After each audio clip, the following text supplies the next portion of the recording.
श्रीराम जय राम जय जय राम। श्रीराम जय राम जय जय राम। श्रीराम जय राम जय जय राम। जयाचा जनी जन्म नामार्थ झाला, जयाने सदा वास नामात केला। जयाच्या मुखी सर्वदा नाम कीर्ती, नमस्कार त्या ब्रह्मचैतन्य मूर्ती। सद्गुरुनाथ महाराज की जय। काल आपण धर्मरथाची चाके, ध्वजपताका, 4 घोडे, लगाम, सारथी, शस्त्रास्त्र यापैकी ढाल, तलवार, परशु, प्रचंडा याविषयी माहिती पाहिली। आज आपण धनुष्य, भाता, बाण, चिलखत याविषयी माहिती घेणार आहोत। धनुष्य या धर्मरथावर साधकासाठी श्रेष्ठ विज्ञान हे धनुष्य आहे। साधकाला उत्तम विज्ञानाचे ज्ञान असणे आवश्यक आहे। श्रेष्ठ विज्ञान हे कठीण कोदंड आहे। विज्ञान हे बल देखील आहे। ज्ञान म्हणजे माहिती आणि विज्ञान म्हणजे अनुभूती। माहितीची अनुभूती जेव्हा येते ना, तेव्हा ज्ञानाचे विज्ञान होते।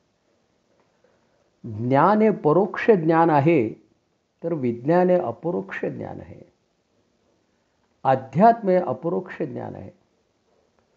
परमार्थात राहण्यासाठी बळकट धनुष्यासारखा निश्चय असावा लागतो। निश्चयाशिवाय ज्ञानाचे विज्ञान होत नाही। निश्चयाने बळ प्राप्त होते। निश्चय मात्र कठीण करावा लागतो। मी हे करणारच आहे असा निश्चय हवा।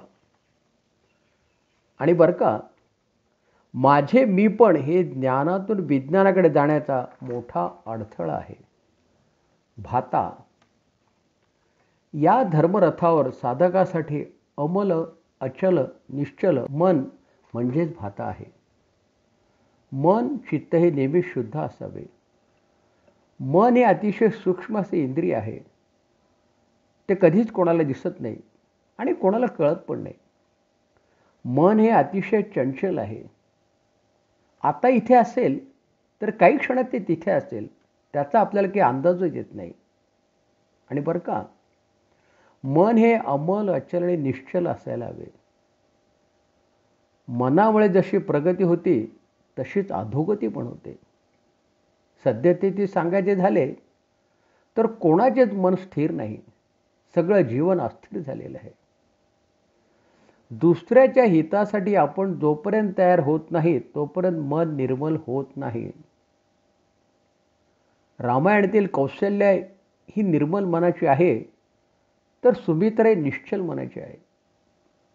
मन भगवंताकडे वळवणे ही एक कला आहे।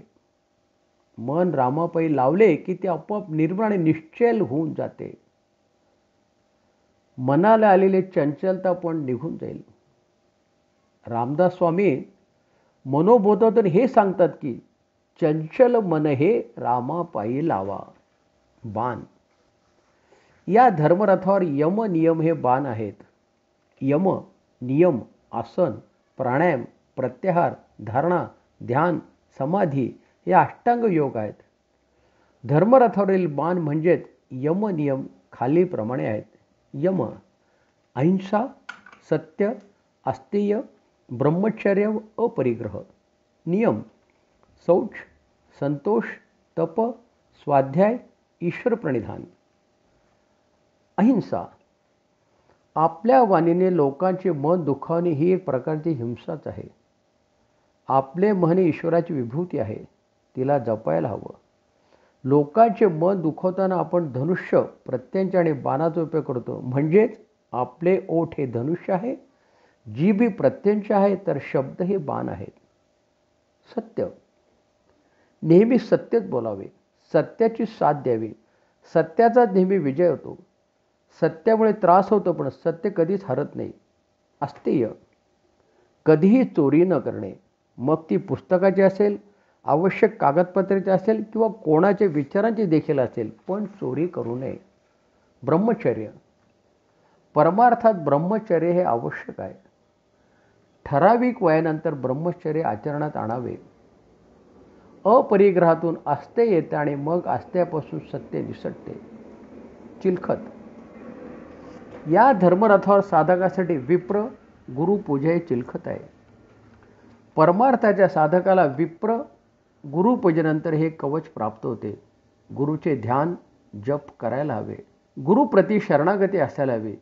गुरु कृपेशिवाय तरणोपाय नाही. जो गुरुला घाबरतो त्यालाच अभेद कवच प्राप्त होते. आपल्याला मिळालेले हे जीवन ईश्वरी इच्छेवर सोडावे. जे काही आपल्याला मिळालेले आहे ते प्रारब्धामुळे मिळाले हे लक्षात असू द्यावे. आयुष्यात संवादी व्हा.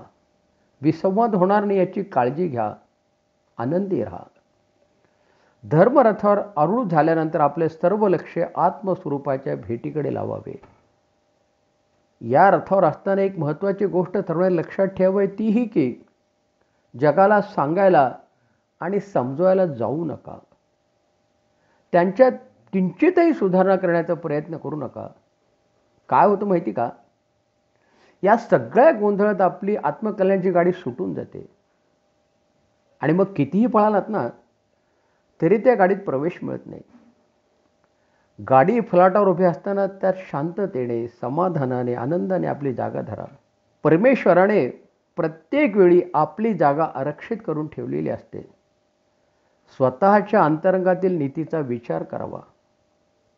जे काही घडत आहे त्यावर लक्ष द्यावे आणि आपल्याला पटत जरी नसले ना तरी त्याचा विचार करू नये. आणि समजा ते विचार आलेच तर त्या विचारांना सोडून द्यायला शिका. परमार्थात समाधान प्राप्त करण्यासाठी अतिशय महत्त्वाचे आहे.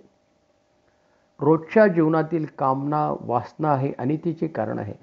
परमार्थात अनुशासन, शिस्त हवी.